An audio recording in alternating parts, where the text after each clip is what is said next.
Pariyatti Audiobooks presents The Middle Way and Other Essays by M.O.C. Walshe, narrated by Joseph Jacob.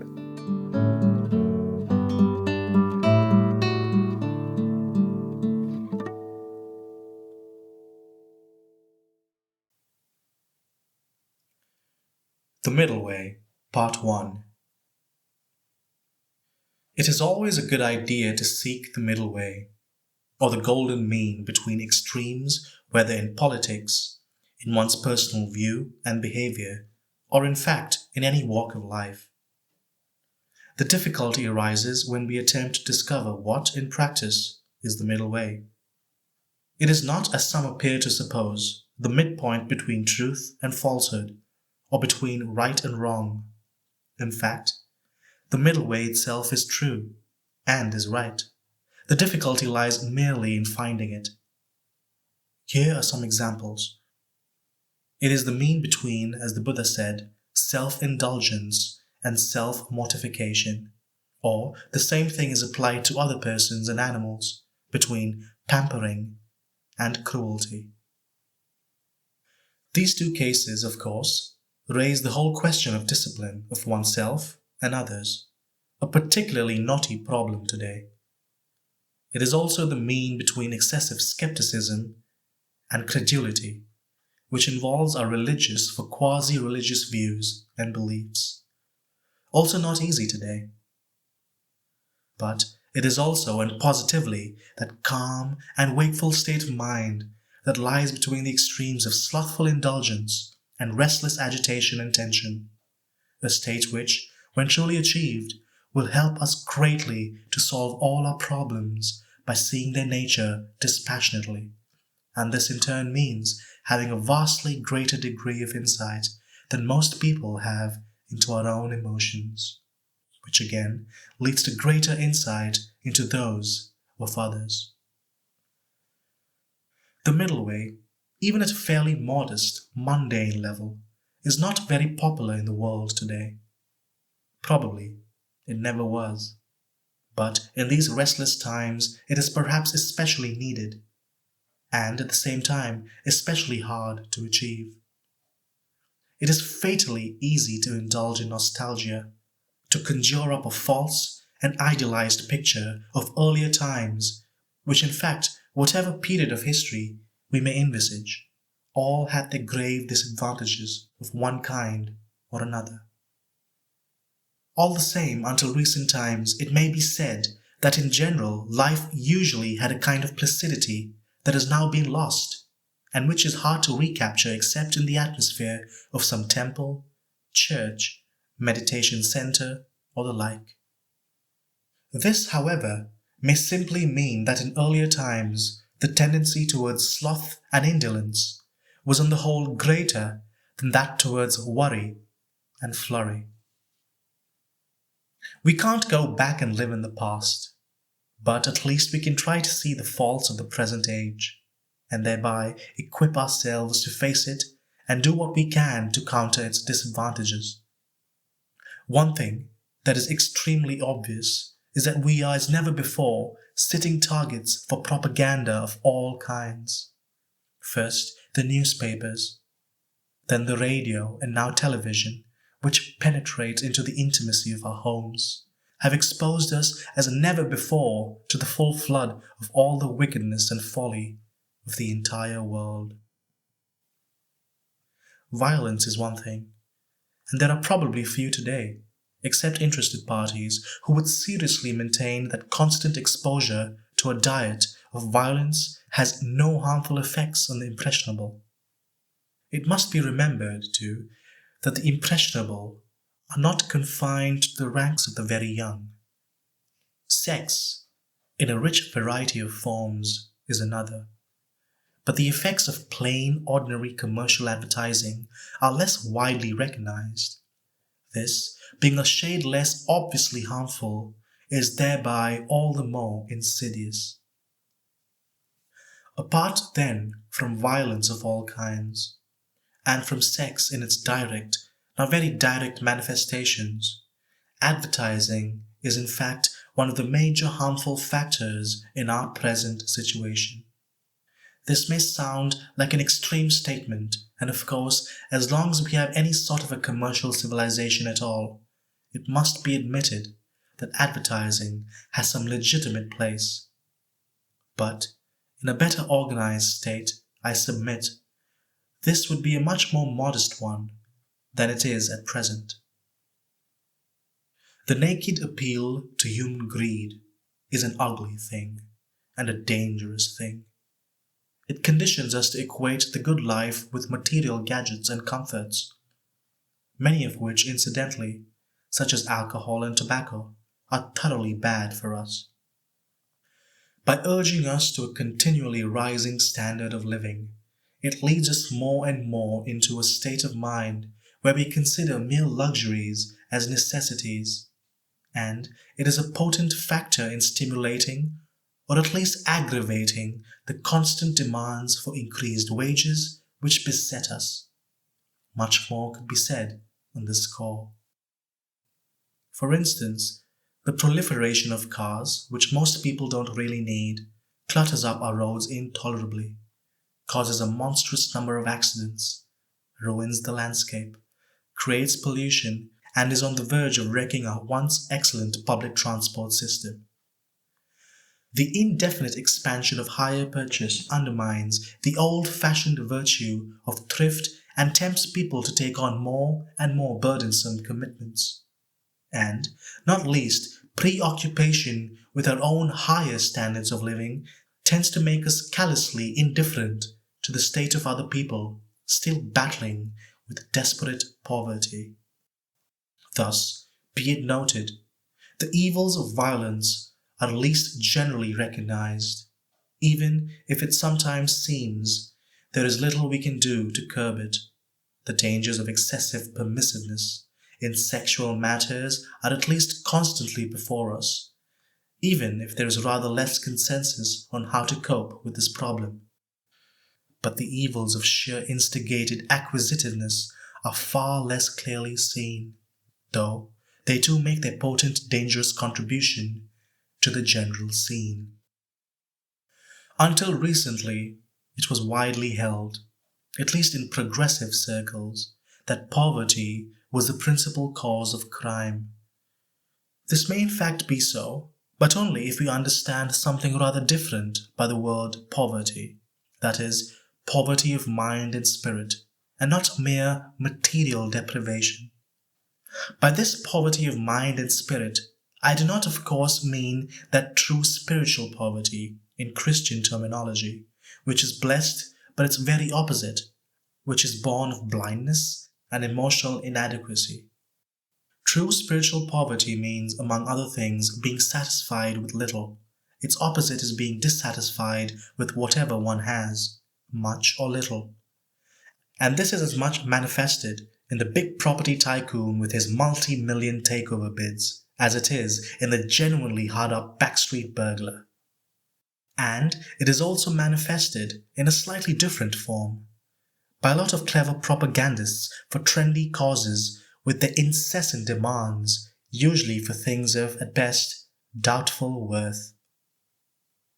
So, in seeking the middle way, let us beware, for one thing, of the demanders. What they seek may at least in part be justified, but their methods are wrong, and their motives are at the very least mixed, when they're not in fact almost wholly bad. By the same token, we should of course, and especially as Buddhists, be always alert to the demanding voices within ourselves, and at least make some effort to distinguish clearly between our needs and our greeds. On inspection, our true needs may turn out to be surprisingly modest. In fact, the middle way is hard to find, and those who have found at least an approximation to it are liable to be shot at from both sides. If we stand up for people's genuine rights, we are subversive. But if we suggest that besides rights, people may also have duties, we are reactionaries or even fascists. Let us learn to ignore all such foolish abuse from whatever quarter and follow our chosen path.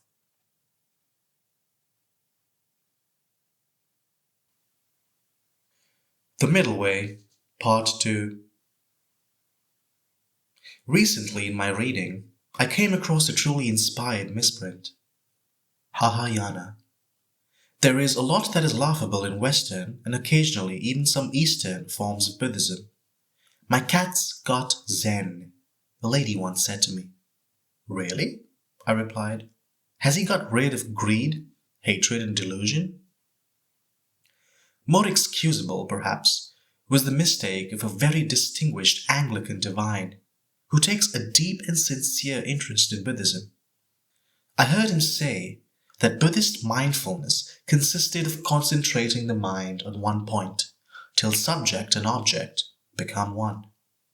Perhaps he didn't mean mindfulness, but samadhi, which at any rate is what he described. Concentration is a very fine thing, and Buddhists should certainly practice it. It brings great calm and peace of mind. But unless mindfulness is present as well, it will never bring one to enlightenment. The lady's cat is perhaps a case in point. Cats are very graceful animals with a magnificent economy of movement. They often seem to be in a very happy state of mind, purring away with obvious contentment. This may not be unconnected with their considerable power of concentration, which may be readily observed, for instance, when they are watching birds. It would be difficult to suppose, however, that they are watching these with detachment. If a cat could watch itself with the same degree of intensity, it might well be on the way to enlightenment. Probably we can learn something from cats or other animals, but we should not overestimate them. It is time Western Buddhists got to know a bit more about the various possible states of consciousness which are available to us. Much can be learnt from the valuable book Altered States of Consciousness, edited by Charles T. Todd. Such knowledge would save many people from making mistakes, and in particular from supposing that through some possibly quite interesting and even valuable experience they have attained or nearly attained enlightenment. There is, in fact, in Vipassana practice a kind of zone in which peculiar things can happen, though they don't always, which one has to learn to pass through. This zone marks not the end of the road, but merely the culmination of a certain preliminary stage. In it, feelings of great joy, great faith, visions of light, and so on can occur. One can feel that one has no body or no head. The thing is, in such cases, simply to press on, regardless, being clearly aware, but as far as possible, not involved.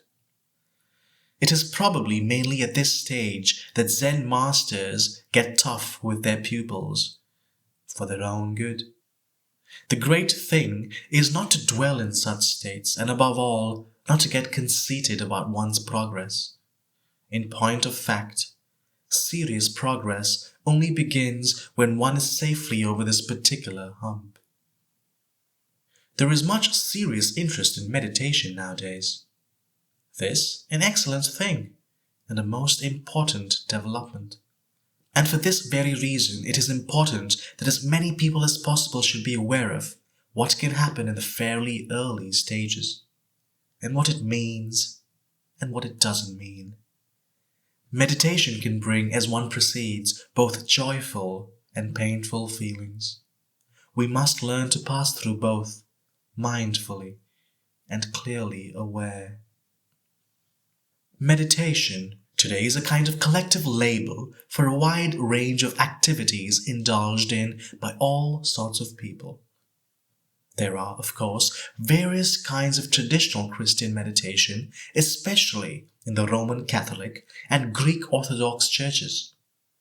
Various systems of genuine and alleged Hindu yogic practices have been introduced, often by people with few, if any, qualifications, though, of course, serious teachers and practitioners also exist.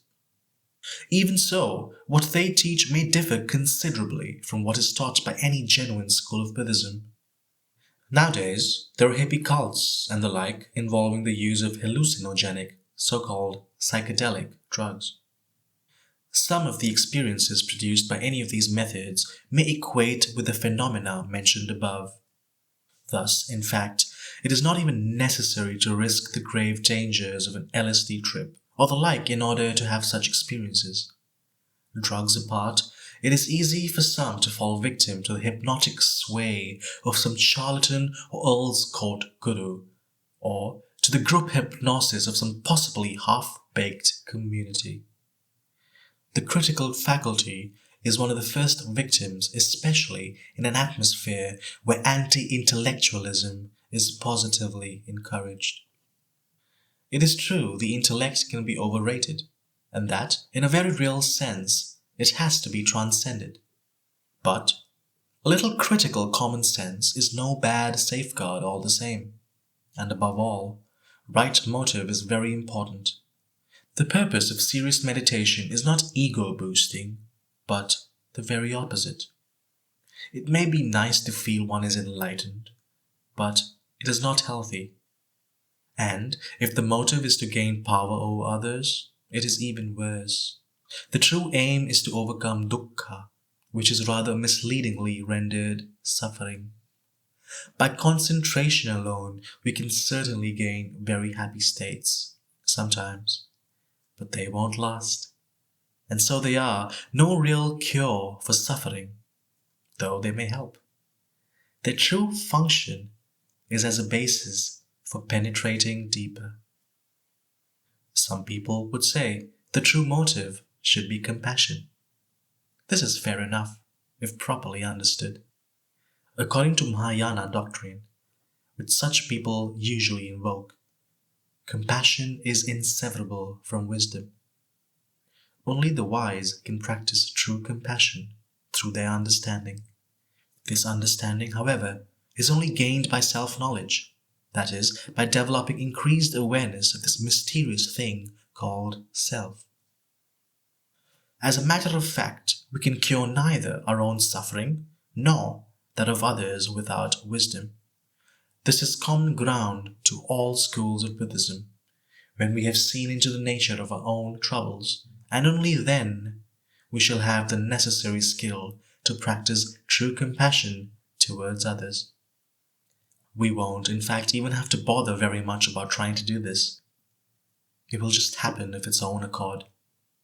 So don't bother over much about Theravada or Mahayana, but just press on with the good work in your own mind. If you do feel over-concerned with developing universal compassion rather than solving your own problems, beware. It is a symptom of an unhealthy state in you. It is always easier to solve, at least in theory, others' problems than one's own, because they don't hurt so much.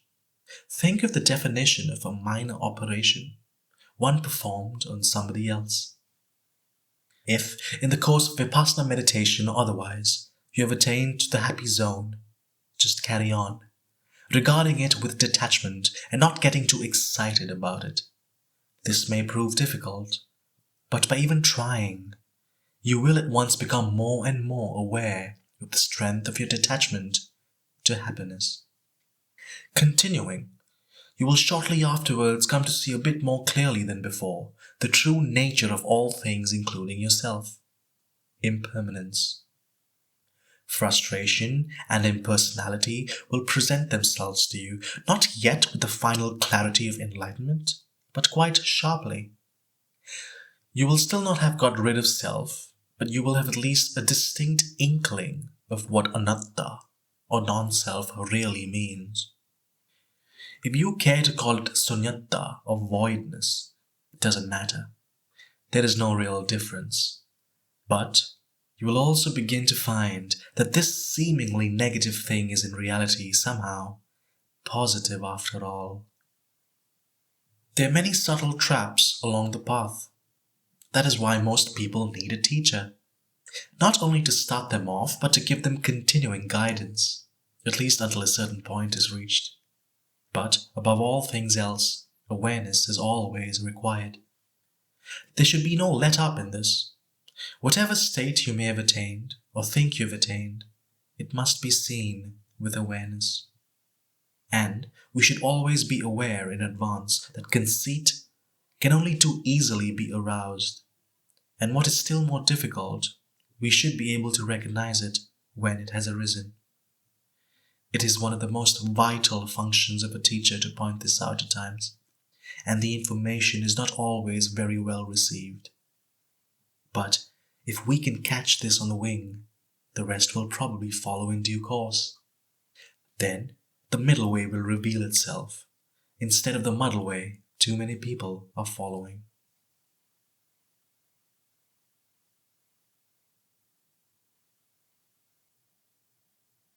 The obstacle race.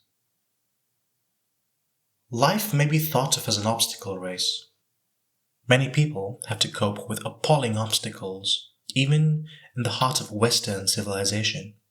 Poverty, ill health, lack of housing, lack of privacy, or too much of it in the form of desperate loneliness, noise, squalor, ill treatment, the list is almost endless. And in places like London or New York or Tokyo, the obstacle race is a real rat race in which great masses of people, quite literally, struggle and fight to get in and out of town, to get and keep a job, to keep up with the neighbors, to preserve their self-respect, which may be something foolish, but it means a lot to them. Add to this the continual threat of disaster impending, nuclear war, even a nice little conventional war, race riots and general hooliganism, chemical poisoning of food and atmosphere, regimentation, computerization and general depersonalization, personal conflicts with wives or husbands, children or parents, bosses or employees, emotional appeals for doubtful causes, advertising with its incessant appeal to greed and pandering to our lower natures. All this in a relatively fortunate community, the depths of suffering, degradation and despair to be found in places like the Sahel or Vietnam, or in many police states and impoverished countries, go far beyond this. Nor does this take into account the manifold sufferings endured by animals at man's hands, which those who are at all sensitive cannot fail to see. Some of us may be spared a good deal of the personal suffering implied by this by no means exhaustive list, but we are aware of it if we stop to think. And even in our own lives, we are harried and badgered from pillar to post by the sheer pace and pressure of modern life. This is indeed a rat race and an obstacle race. What can we do about it? Let us face the situation squarely to begin with. For one thing, it confirms the Buddha's description of the nature of life as dukkha, or suffering. As a matter of fact, we don't hear quite so many objections raised to this statement nowadays as used to be the case. Dukkha has become a bit too obvious to most people by now. It is sometimes claimed that Buddhism is selfish. Both Christians and humanists are heard to say that they do more to relieve suffering in the world than the Buddhists do. There may even in some ways be some truth in this. Certainly, we should do everything in our power to relieve starvation, to stop or prevent wars if we can, and so on. But we might as well recognize two things. We can never clear away all the dukkha in the world, however hard we try. And secondly, our efforts will anyway be largely in vain unless there is a good measure of understanding. By science and technology, man has gained an increased control over many aspects of nature. But even highly skilled scientists, with the best of intentions, have made and are making terrible mistakes, the results of which may well prove disastrous. Let us take one example: DDT. This at first seems to be a practically unmixed blessing. We may note that even so it must have caused suffering. How many animals had to suffer during the experiments necessary for its development? And do we even stop to think of the possible sufferings of insects killed by it? We don't even know whether it causes them an agonizing death or not, and perhaps few people care. But now, we have good reason to believe that the widespread use of DDT is a threat to man himself. Perhaps the world would after all have been better off, or no worse off, without it. Also, efforts to help others wisely do not exclude the necessity to help ourselves. In fact, we cannot do the one without the other. So far, we have considered only those problems which man has to face without. What about the problems within? We all have in our makeup, as the Buddha declared, the three unhealthy roots of greed, hatred, and delusion.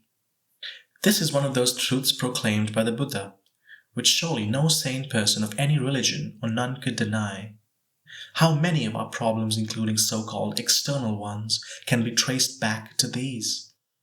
Why are we so vulnerable to advertisements for whiskey, to pornographic films, to gambling, and all the rest?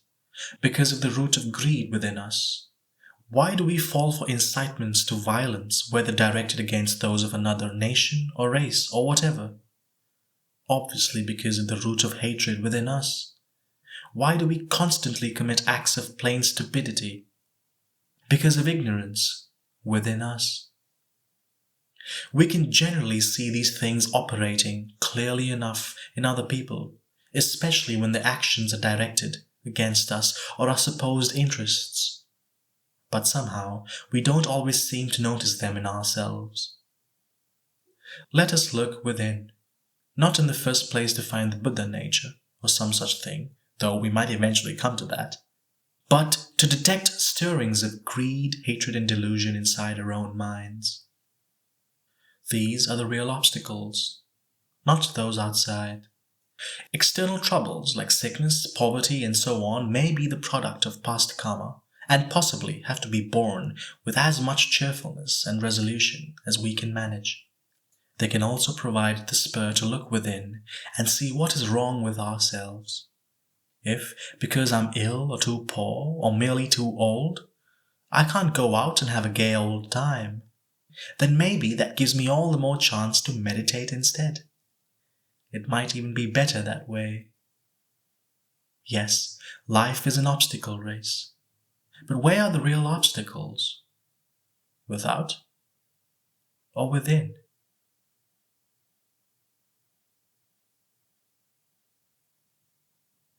Is there free will in Buddhism? Is there free will in Buddhism? Is one of those hardly perennial questions that crop up at meetings. And I have heard it answered by different speakers both positively and negatively. Now, strictly speaking, this is not a Buddhist concept at all. It is a Christian one, and the Christians too have come up with different answers to it. Still, we needn't quibble about terms too much. Though the question could be differently put from a Buddhist point of view. It is a problem which worries some people, though I don't think it has somehow ever particularly worried me. And so we must try to answer it. Before attempting a reformulation in Buddhist terms, let me say at once that the short answer is yes. This needs explanation and qualification, but it is as well to note that broadly speaking, such is the case. We ought probably to consider briefly what the idea of free will means in Christian theology. True, most professing Christians today are not, to put it mildly, very strong on theology, but all the same, their thinking on such subjects is conditioned, however remotely, by what the Church Fathers had to say many centuries ago. Broadly, free will in a Christian sense means that man is permitted by God to choose between good and evil, with the corollary that his choice of the one or the other will determine his place of residence in the hereafter. While most Christians accept that man has free will, some, notably Calvinists, declare that God has fixed each individual's destiny in advance, so that he really cannot help himself and will automatically go to heaven or hell, as the case may be. But the matter can also be argued on a secular basis, in which case predestination by God is replaced by determinism, by genetics, etc. In the latter case, it is normally thought that the consequences do not extend beyond this life, since this is all we have. All views, such as the above, were in a sense to be found in ancient India in the Buddha's time. With others, they are included among the 62 types of wrong view enumerated in the Brahmajala Sutta, the very first discourse in the Pāli scriptures. Another type of view there mentioned has recently been dug up, with a great air of triumphant originality by a French scholar, Professor Monod, to the effect that everything there is, including man and all his works, is the result of pure chance. This too is refuted in the Brahmajala Sutta, a text which is well worth reading for those who hanker after such philosophizing. From a Buddhist point of view, the whole thing is of course a question of karma. I use the Pāli form of the word karma for a variety of reasons. Karma is used by Mahayana Buddhists. It is true, and many of them use it precisely and correctly. But it is also used by Hindus, Theosophists, and nowadays by all sorts of people with a variety of different meanings which may or may not be legitimate, but which certainly are not applicable in correct Buddhist usage. The literal meaning of karma is action, but the Buddha defined it with another Pāli word, cetana, volition. It therefore means volitional action. Whatever I will to do, good or bad, in Pāli, kusala, skilled, or akusala, unskilled, constitutes my karma. This is a deed, but it also is a seed which I have planted, and in due course that seed will ripen as vipaka, or result, nice or nasty, as the case may be. As a man sows, so shall he reap, in this life or some other. This looks in a way very like the Christian idea, so that a Christian formulation could even be applied to it. The difference is, of course, that karma vipaka is an impersonal process, whereas in the Christian view it is God who rewards or punishes us. Of course, the rewards and penalties of karma are not eternal but temporal and commensurate. Now we will go through life committing acts of karma of various kinds all the time. We are therefore continually sowing seeds which in due course will ripen with nice or nasty results for us. Obviously, also, we are now reaping the results from the past, including previous lives. There is therefore no doubt whatsoever that in the Buddhist view there is an element, at least, of what we may call free will. In a given situation, I can at least to some extent choose to do the right thing or to do the wrong thing. The fact that I may not always know clearly which is the right choice is neither here nor there. If I want to go to Upper Populon, I may come to an unmarked crossroads and guess that I should turn left. If I end up at Nether Wallop instead, it is because I guessed wrong. I should have studied the map. It is in fact just not true, though some would argue for it, that my choice of path was predetermined either by God or by some mysterious force such as genetics. Nevertheless, the odds may have been weighted in favor of my choosing the path I did. It may have looked more attractive. It may in fact have been something like the primrose path to the eternal bonfire. I may, like Macbeth, have listened to bad advice and false prophecies, of which there are plenty about nowadays. But still, I could have chosen to go the other way. So far, so good. Probably, most people would really agree with what has been said so far, by and large. After all, many a man must have got up early on a winter's morning reluctantly because he knew he would lose his job if he didn't.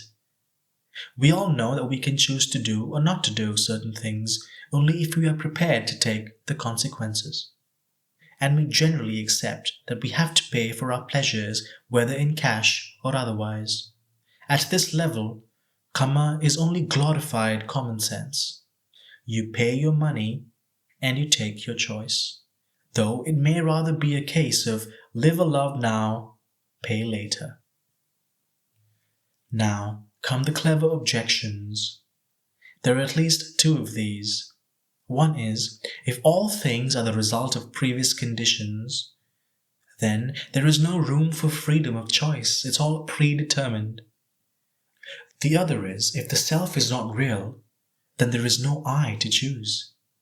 The argument then probably proceeding further as objection 1.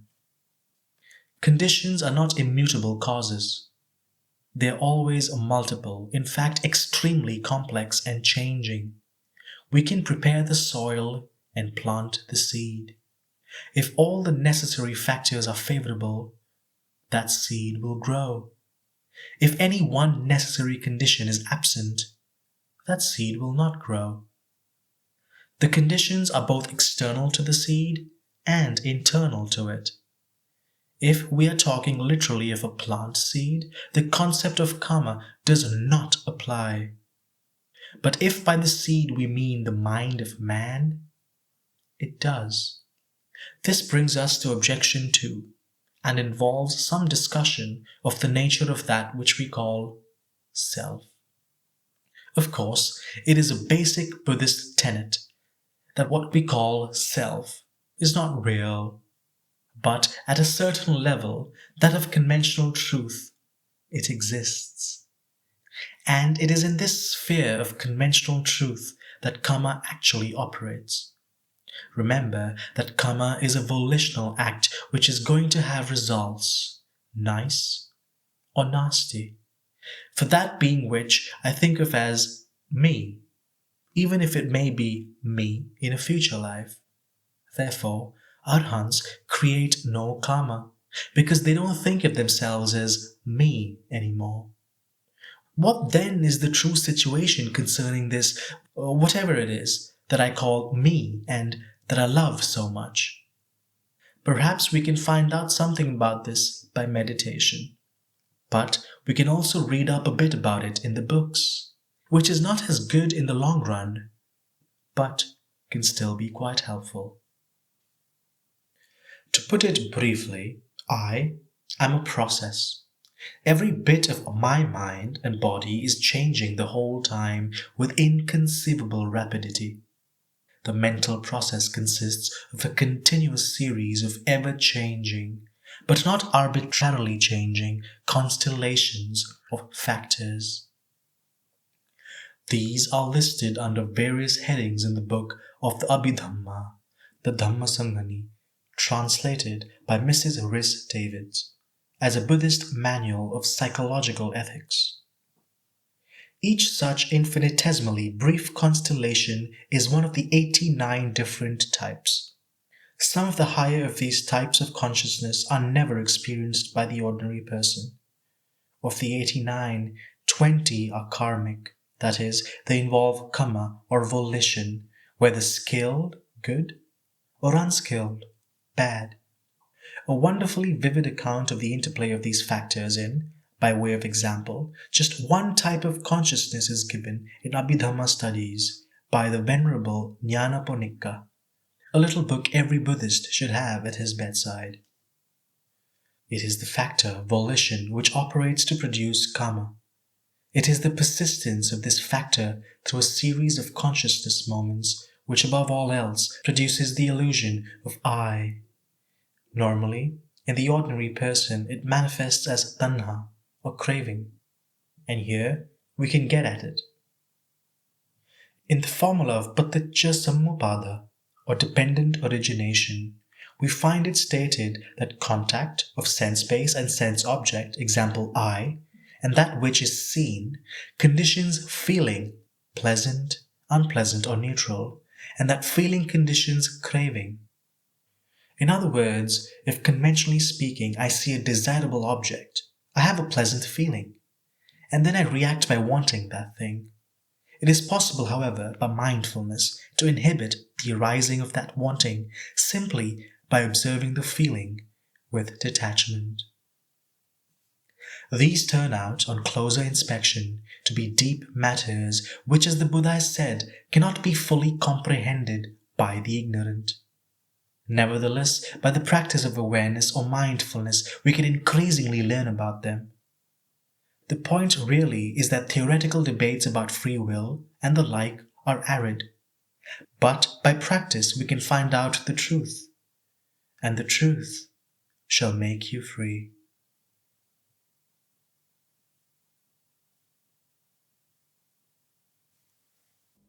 This has been The Middle Way and Other Essays by M.O.C. Walshe, narrated by Joseph Jacob. Copyright 2008 Buddhist Publications Society. Audio production copyright 2023 Pariyatti. Pariyatti, a non-profit 501c3 organization, offers a wide variety of books, eBooks, videos, and audiobooks about the teachings of the Buddha, the Pāli language, and Vipassana meditation. Browse our complete catalog at www.pariyatti.org.